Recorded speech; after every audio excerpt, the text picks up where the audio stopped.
Metro has been posting signs that says 20 million riders on the train since it started.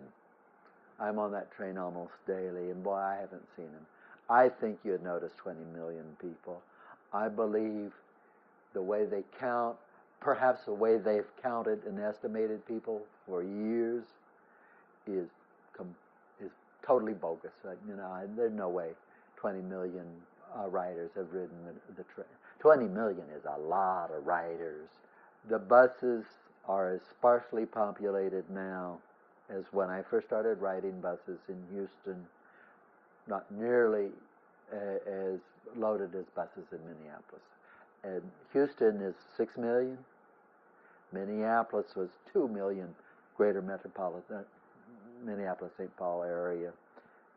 Here, buses are not used nearly as much as in Minneapolis. So when you would get on a bus in Minneapolis at rush hour, every seat was full and the aisles were filled from the front of the bus to the back of the bus with standing people in the center city. And in Houston, I almost never get on a bus, downtown or otherwise, where every seat is taken and where the passengers fill the aisle from the front of the bus to the back. Occasionally I'll get on a bus at rush hour and there'll be a knot of passengers right up by the driver who won't move into the back of the bus, and there'll be 4 or 5 seats in the back end of the bus. And that never used to happen in Minneapolis. Drivers wouldn't tolerate it, the passengers wouldn't tolerate it, but here it's just taken for granted. Drivers don't even ask passengers to move to the back of the bus if they're going to stand. I've never once seen a driver here ask passengers clustered up by him to move to the back of the bus. That strikes me as just hard to believe. It was easy to excuse and forgive the bus driver who passed me up today.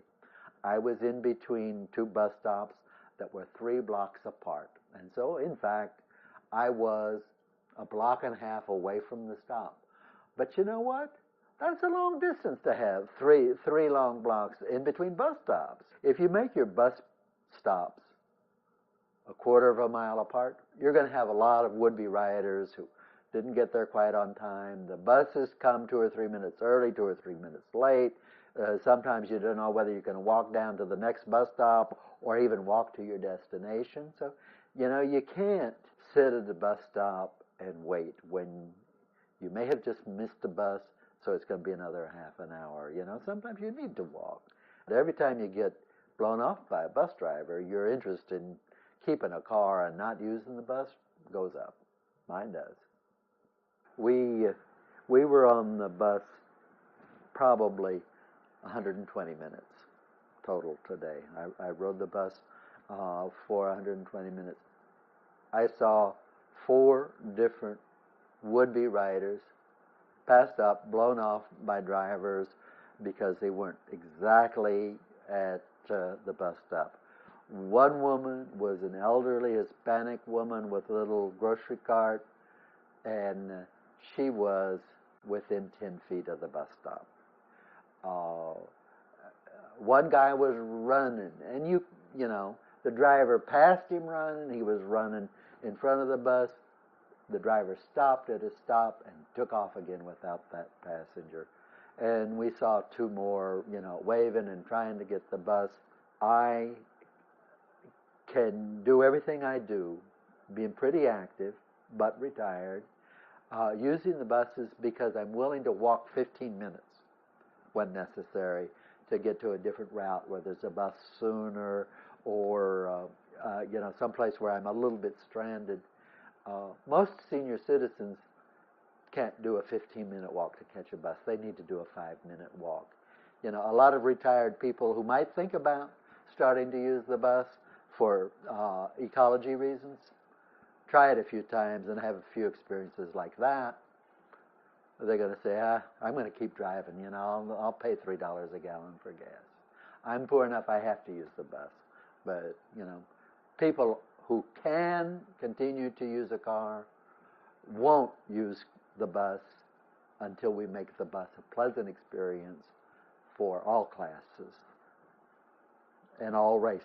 One thing about safety and bus riding, if you pass up somebody in a iffy neighborhood and the person ends up spending an hour instead of 15 or 30 minutes standing on a street corner, you increase risk for that person. Two problems that I had involved bus drivers blowing me off as a rider trying to get on the bus that I've emailed to and complained to Metro about. In one instance, I got nice emails, but I can't see any difference, and I continue to see drivers blowing off riders with the same frequency as a year ago. The other one involved a situation where driver number one blew me off as a rider, failed to pick me up. One driver passed me up at a bus stop, and the next bus driver came along and almost passed me up, and I was ragging on him because I was pissed, and he called me a faggot and let some kids off who beat me up and assaulted me. With that complaint, I got no response from the bus company, and the Metro police came, and they wrote up a police report that said that I, a 66-year-old man, retired man, attacked 3 kids. And the action of a bus driver calling me a faggot wasn't even in the report. So, it's not a good system. I'm old enough, I do most of my bus riding in the daylight hours. It's not as though I were taking late night buses, when often you have to wait an hour. That's one of the faults of a system that has bus lines that run buses only once an hour in the evening. If a person has to wait a long time on a bus corner at night, a woman in particular, a young woman, you really set up dangerous situations for the person, It could be that rape that allegedly happened in a transit center would not have happened if she had been able to get on a bus in 15 minutes, It may have happened because she was stranded there 45 minutes waiting for a bus.